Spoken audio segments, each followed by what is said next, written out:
It's okay, Echo. You're safe now. Just sit tight, Trooper. You're going home.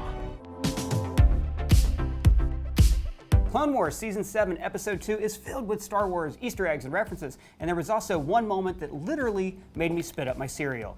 And by the way, I'm not going to cover many Easter eggs that were in the first episode because we already covered that in a different video, so if you want, check that one out. So let's dive in. In this episode, Anakin joins Rex and the Bad Batch to rescue Echo, who, if you don't remember, disappeared while defending his brothers while they fled the Citadel way back in the 3rd season. The beginning of this episode takes place on Anaxis, which we've seen before. At some point after the Clone Wars, Anaxis was destroyed by a catastrophe, but one of the Republic bases remained intact on a nearby asteroid. And in the show Star Wars Rebels, Kanan trains Ezra at this base. Early in the episode, Anakin has a very tender conversation with Padme where, for some reason, he fails to notice her baby bump. Remember, he didn't find out she was pregnant until Revenge of the Sith. Annie, I'm pregnant. Anakin is worried that Rex is letting his personal feelings get in the way, which his wife rightly calls him out on. I wonder where he learned that.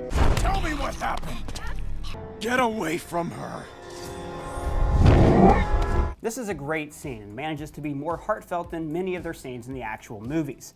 I'm haunted by the kiss that you should never have given me.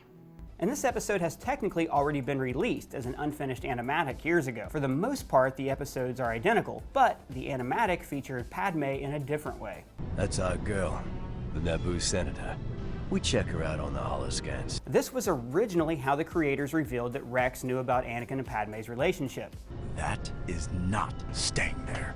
Series creator Dave Filoni and creative executive Pablo Hidalgo confirmed at Star Wars Celebration that this was an homage to World War II fighter pilots. Painting women on the noses of airplanes has been a wartime tradition as long as there have been airplanes, but it was especially popular in World War II. This is also why some women were described as bombshells. Just kidding, I made that up. Psych! And by the way, the Arabesh letters on this plane say good to be bad, which is the Bad Batch's motto.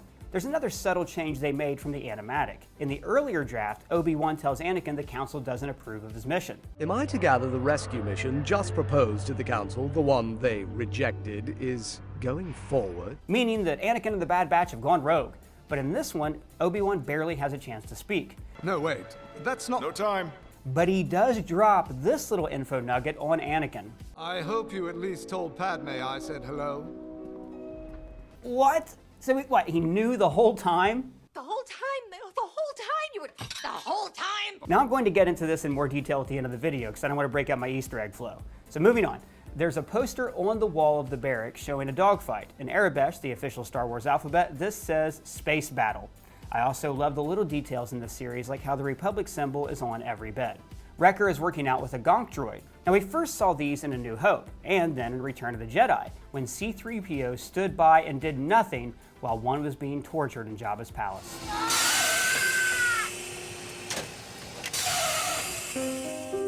Every year, thousands of Gonk droids are tortured across the galaxy because people think it's funny to watch their little feet wiggle around. But it's not funny.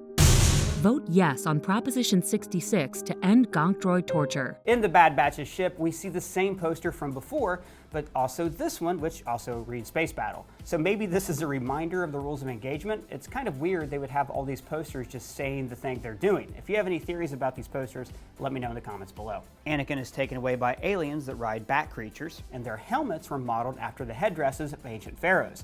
Just one more example of how Star Wars integrated imagery from diverse cultures to create something both familiar and new. Now this melding of references, both old and new, is also reflected in this alien. That's your mom. Also notice how they live underground, much like the people on Utapau. But these structures also extend above ground, with these little basement apartment windows providing light and ventilation.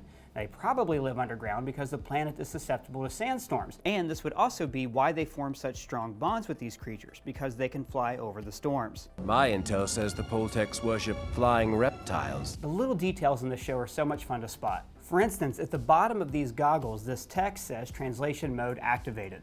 The enemy base is being run by the Techno Union, who first appeared in Attack of the Clones and have been in a few Clone Wars episodes since. You can even see the Techno Union symbol at various places inside the fortress. And did anyone else laugh out loud when Anakin, of all people, got caught in a sandstorm? I don't like sand. In the base, they encounter some messed up looking battle droids you may not have seen before. These are D-Wing battle droids. They have built-in laser cannons and retractable wings, which I'm sure they use to travel above the sandstorms on this planet. And much like regular battle droids, they suck in an actual fight. When they save Echo, he's mumbling to himself. We have to get to the shuttle to escape the Citadel. No! He's referring to the moment that we thought he died, so he could have been reliving this painful moment over and over for years.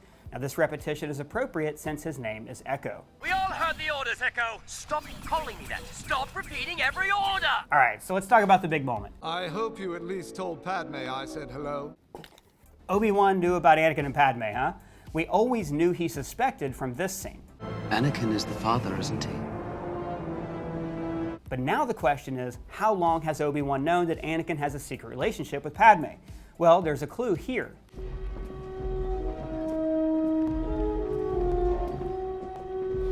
That music track is called Across the Stars, Anakin and Padme's love theme from Attack of the Clones. In that movie, Obi-Wan is aware of Anakin's feelings. I'd much rather dream about Padme. Just being around her again is intoxicating. And later, he warns Anakin not to follow his feelings and rescue Padme. Don't let your personal feelings get in the way. And by the way, he's not the only Jedi to figure this out. Ahsoka also knew. More than you realize, I understand wanting to walk away from the Order. I know. If Obi-Wan knew, then he was apparently protecting Anakin from the Jedi Council, or at least turning a blind eye to his marriage. So is there a precedence for this in Star Wars? Well, there is in the Legends novels, which are no longer Star Wars canon. At one point, Qui-Gon Jinn had an affair. And there was also a faction of the Jedi called the Artesian who raised families and had multiple Padawans. Also in Legends, Kit Fisto and Aayla had a thing that didn't quite go anywhere. Other than that, we've only seen Jedi like Ahsoka and Obi-Wan catch feelings, but then do nothing about it. Had you said the word, I would have left the Jedi Order. So this is pretty nuts. And also, it makes Obi-Wan way more responsible for what happened to Anakin. If he knew Anakin had a secret relationship, he should have expelled him from the Order for his own good. But instead, he defends him at every turn. With all due respect, Master, is he not the chosen one? Is he not to destroy the Sith and bring balance to the Force? He should have realized that his feelings for Padme would overwhelm his judgment. This decision must have haunted him for years. But what do you guys think? Do you have any theories about why Obi-Wan kept Anakin secret? If you do, let me know in the comments. And hey, if it's your first time here, please subscribe. For ScreenCrush, I'm Arey.